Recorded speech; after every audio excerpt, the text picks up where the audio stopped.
Amos. Unang kabanata. Ito ang mensahe ni Amos na isang pastol ng mga tupa na taga-Tekoa. Ang mensaheng ito ay tungkol sa Israel. Ipinahayag ito sa kanya ng Diyos 2 taon bago lumindol, noong panahon na si Uzziah ang hari ng Huda at si Jeroboam na anak ni Joash ang hari ng Israel.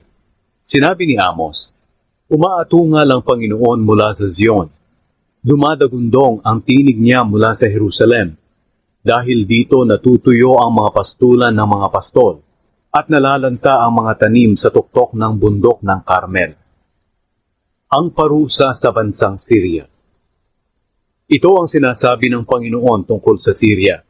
Dahil sa patuloy na pagkakasala ng mga taga-Damascus, parurusahan ko sila, sapagkat pinagmalupitan nila ang mga taga-Gilead na parang giniik ng tabla na may mga ngiping bakal sa ilalim.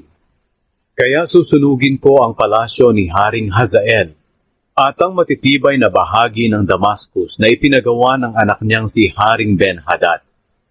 Wawasakin ko ang pintuan ng Damascus at papatayin ko ang pinuno ng lambak ng Aven at ng Bet-Eden. Bibihagin at dadalhin sa Kir ang mga mamamayan ng Syria.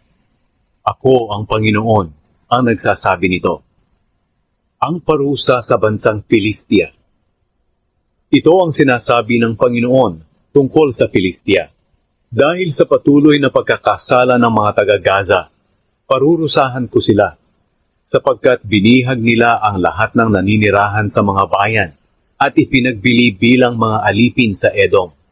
Kaya susunugin ko ang mga pader ng Gaza at ang matitibay na bahagi ng lungsod na ito. Lilipulin ko ang mga pinuno ng Ashdod at ng Ashkelon, at parurusahan ko ang mga taga-Ekron.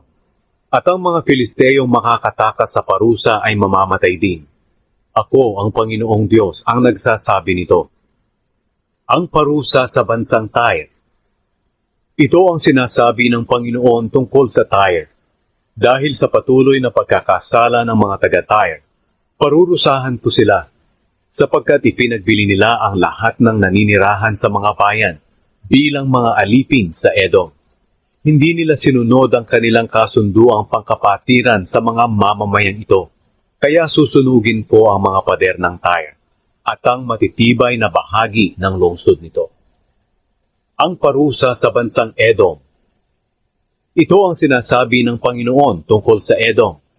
Dahil sa patuloy na pagkakasala ng mga taga-Edom, parurusahan ko sila, sapagkat tinugis nila ang kanilang mga kaanak na mga Israelita at walang awang pinatay.